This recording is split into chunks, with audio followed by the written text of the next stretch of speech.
strange question to ask, because if people can't hear you at the back, what's the point of asking, you know?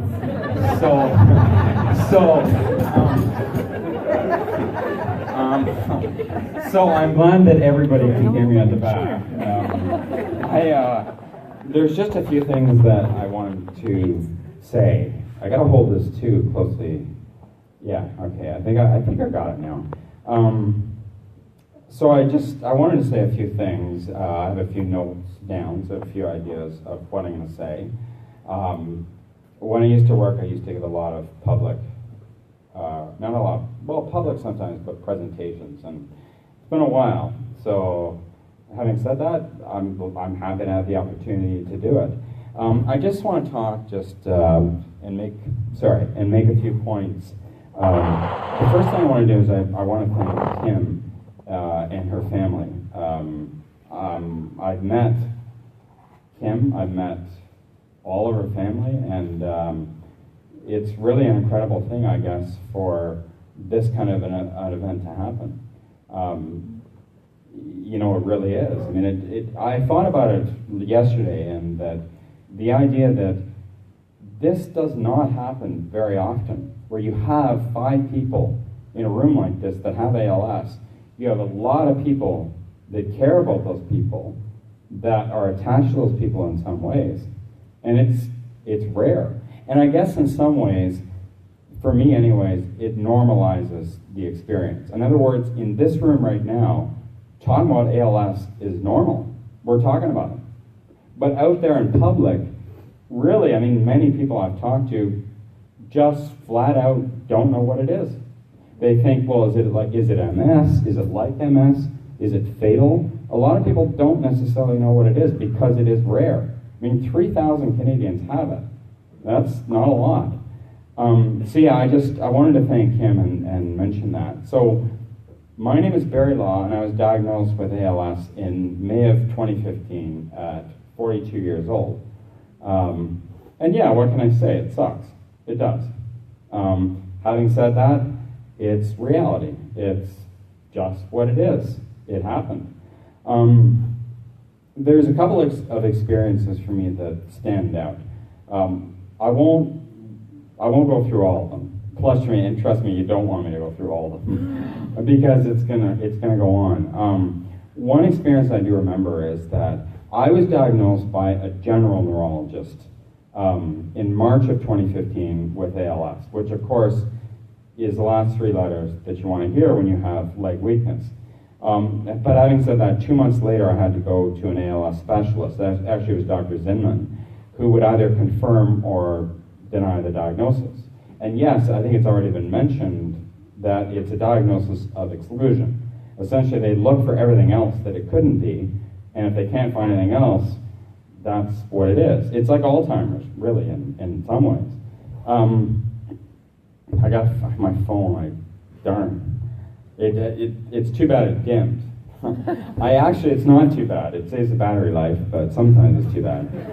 So in terms of the shoulders part, I just wanted to mention, I had a neurologist appointment at Sunnybrook in May of 2015, and it was about 1 week before diagnosis. And I thought at that point only my left leg had been affected. That's where it all started for me, is in my left leg. So out of curiosity, about a week before I did it, I just did an experiment in the bedroom, and I thought, well, let's see how many push-ups I can do. I couldn't do 1. And this is kind of gory. I mean, I won't go into that stuff, other than just to say this. I went into the bathroom, and I looked in the mirror, and I saw skin and bone where there used to be muscle. And I guess that's a moment that I will never forget, because I couldn't deny that this was a terminal illness, that it wasn't just my leg. It was happening everywhere, and it was terrifying. It was absolutely terrifying. And I just took a bunch of sleeping pills, and I just slept. I just thought, this can't be possible. Nobody gets ALS. I can't have it. So that's kind of the mindset I was in. what I have found as well is that the grieving stages, I think it was Kubler-Ross that wrote about the grieving stages of, like the denial, the anger, the bargaining, the acceptance, all that kind of stuff. And it's very true that I have gone through all of those grieving stages. I will say that especially at the beginning as well, when I was far more mobile than I am now. Like when I was first diagnosed, I could do a trip on an airplane, no problem, I could do it. It was harder, but I could do it. Oh, this phone is doing it again. Okay, so, so I could still do those things, although I have found that for me at the beginning, denial was a very powerful and effective way to cope. Because really, I convinced myself that there'd be some alternative treatment out there that would work. Maybe it wouldn't work for everybody. Well, sounds kind of selfish at all. Well, I'm being honest. It may not work for everybody, but it'll work for me. I'll be saved from this. I won't have to go through this. Well, it didn't happen, right? I mean, I'm glad I tried. I am glad I tried, and I gave every shot I could. But having said that, though, the reality was unfortunate. I guess for me, this disease for me is a strange creature. In terms of that denial part, there are times that I have to believe something to be true, even though I kind of know it's not. It almost can't be true, but I believe it anyways. Like it does stuff to your mind. And I guess I have known since the first few months since diagnosis that this is largely a battle of the mind. I mean, the disease is going to do what it wants to my body. It already is. I mean, I'm far, far weaker than what I used to be, obviously, right? Having said that, though, I have known that it is going to be a psychological battle. And yes, I will say that sometimes I win and sometimes I don't. Sometimes the disease just takes over. I get overwhelmed with anxiety, with depression, with anger, with fear, all of it.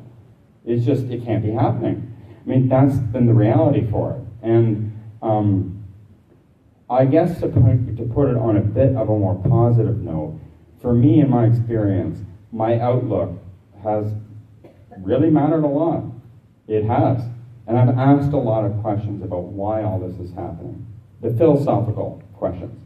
Now, I have to say, too, that my background is social work. I was a social worker, right, which has a lot of ties with psychology. See, I admit, I like this stuff. I love it. I do. Well, not this. No. Let me clear that up. I don't want this disease. I don't want it. Although to analyze this stuff,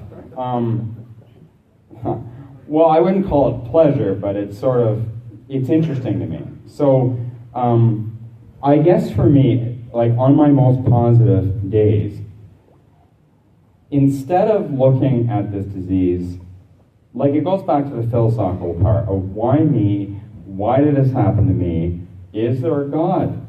Is there a plan to all this? Is there a purpose to any of this? Probably nobody will ever know the answers to those questions. I don't. By the way, if anybody does, can you send me a text message, please? And mark it urgent because I'll read it right away. Because I don't know why it's happening. I don't. It's like, are you kidding me? Like, what? So, yeah, I mean, I've asked a lot of the philosophical questions. And one of the perspectives I have on my best days is that instead of looking at this like it's some sort of curse or some sort of punishment in some ways, I try and look at it, it's just like a disease like diabetes or some other disease. It's something is just not functioning properly in your body. The doctor just talked about it. There's just something not right. And that's it. It's not that this is a punishment or a curse or I deserve this or there's something I did when I was 15 years old that I pissed off my parents with and now I got ALS. It's not like that. In other words, I guess what I'm trying to say is that it's a struggle not to personalize this. It's very hard not to. Sometimes I do. On my best days, though, and on my best hours, I don't personalize it. I say it just happened. And it sucks, but I go back to that part. I mean, injustice happens all the time, everywhere in the world. So it's not just me. I mean, Jeff didn't deserve this. Kim didn't deserve this. Gino didn't deserve this. Roberto didn't deserve this. Nobody did. So I have to kind of think that way. One of the things I have found, by the way, I'll just make this kind of disclosure. Why not, right? You're pouring it all out. Why not just go even further? Why not go all the way? I have been a member of a 12-step group. That's at least part of my background. And I guess I've learned a lot of things in being a part of this 12-step group, although one of the things that I have learned is that surrender is not necessarily a bad thing. It can be, but it's not always a bad thing, at least in my experience, at least in terms of a 12-step program, it has not been a bad thing. It's actually been a good thing. I mean, when you have a very, very serious substance abuse problem, and you do the first step of a 12-step program, which essentially is admitting you're powerless, it's that paradox that the more you admit powerlessness, you actually get more power. And I guess for me, I found with this disease, and I go back, you're going to hear this a couple of times, it goes back to that part of the good days versus the bad days. On the good days, that's the way that I look at this. It's like, don't try and fight it too much. Yeah, fight what you can, but pick your battles. But you can't, there are certain things that you just flat out cannot do. And if I try right now to get on an airplane and fly somewhere, without help, it's impossible. I can't do it by myself, it's impossible. And I just accept that fact. The other thing I have found too, in terms of living with this disease, is that there's a lot of things I've found, I'm just picking out a few, is that power and control, this by the way is kind of my social work background too. Us social workers taught a lot about power and control. And empowerment is actually a big one too. So we talk about, for me though, I am, in the stages of grieving, there has been at times a lot of anger about this. Like it goes back to that part about why me, why'd you get why at 42 years old, etc. It goes on, right? Having said that though, for me, I have found that having control over my own life is extremely important. It's almost vital for my own mental health to have it. Because let's face it, when you're diagnosed with a condition like this, or another condition, like this, like MS or Parkinson's or whatever, for me, in my experience with this disease, there is very much a feeling of a loss of control. I mean, the medical system, you gotta go. You're involved with the medical system, right? I mean, there's limited mobility, which is kind of an obvious one, although that part is very limited. And for me, it does come down to the fact that, well, not the fact, I guess, but just that part of getting control is putting as many maybe options as I can in front of the table. That also includes my outlook, which also includes my belief system. How do I want to look at this? And I guess that's for me where some control has come back. The other thing I wanted to mention as well, by the way, every time I wanted to mention as well, is a brief time break for my phone to come back on, the light. So now it's back on. I just wanted to say a couple of things about the Adaptive Canuck Foundation.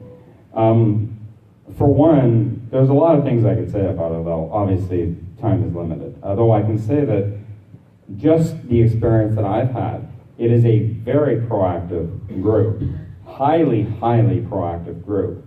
Very knowledgeable, very smart, compassionate, and it pushes hard. And that's a good thing. And it's why I'm involved with it. Like, it's already been talked about today. Like, really, when I heard what Kim had said and what Jeff had said, like, I'm going, oh yeah, I can totally relate to what you're talking about. So for me,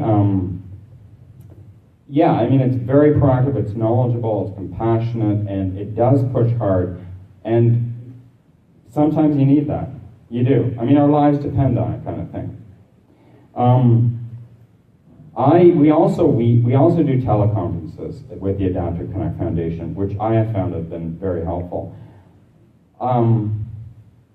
Here, I'll kind of turn this way a little bit, but Where's Jeff? Yeah, there's Jeff. At least I made eye contact with him.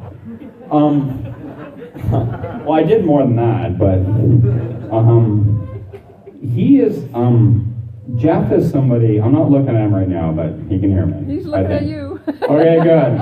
Okay, good. And he can hear me too. I've already covered that one. Jeff is an extraordinary person. There are very few people that I've met that have the determination that he has. I'll look at him here. I don't know where you get it. I don't know where he gets it. Oops. It's the microphone. God. Like, I wish I had like a pin-up thing that you could wear on my shirt. Okay, I'm going to try this. Yeah, I mean, I just have not met many people that have that kind of determination and drive and knowledge.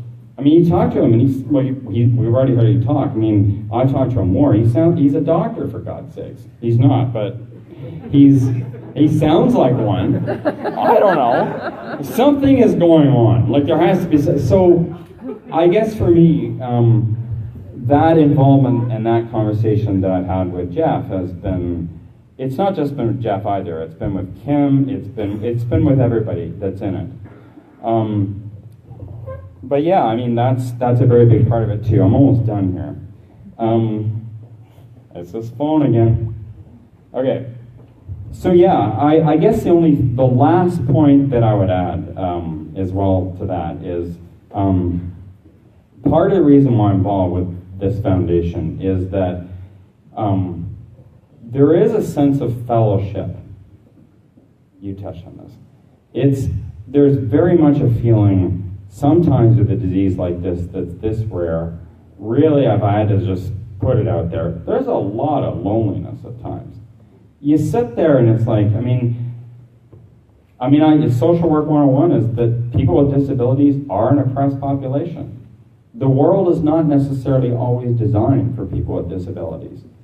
And it's very easy to get to that point where, it's just you feel alone. Having said that, though, with the Adaptive Canuck Foundation, there are people that either have ALS, know someone that has ALS, they're tied to ALS in some way. And for me, it's a bit of a fellowship. And that ties back to the 12-step analogy. I don't know if it's analogy. Whatever it is, I don't know. This disease is not supposed to affect your brain, but I don't know, maybe it does. I don't know. But yeah, I mean, it's like, there is to me very much a fellowship because it's a relatively small group. When you compare it to ALS Canada, it's a relatively small group. But my God, it's doing a lot of good. It really is. And it's making headlines. It's on CTV, national news. It's out there. There's a lot, yeah.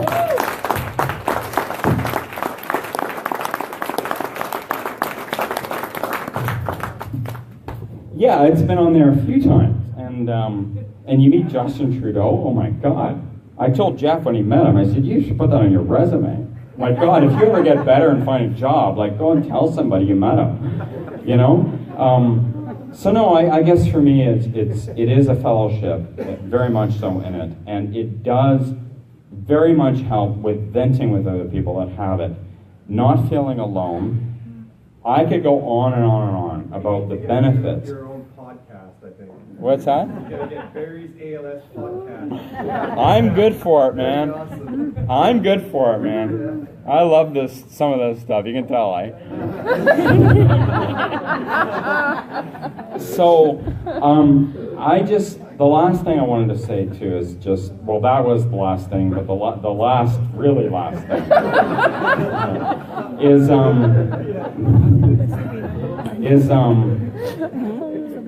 I joined the ALS forums, right, which is also a wealth of information out there. It's really a site for the world to go to and just to talk about drugs, drugs for ALS. When you have this disease, but no, you talk about research trials, you talk about what it's like to live with and that kind of thing. There's a quote that somebody wrote in the forums that kind of hit me a little bit and I liked. And the quote was, storms make trees go, Geez, you'd think if you were not gonna screw something up, it's gonna be a quote. Okay, I'm gonna say this really slowly. Storms make trees grow stronger roots. Thank you very much.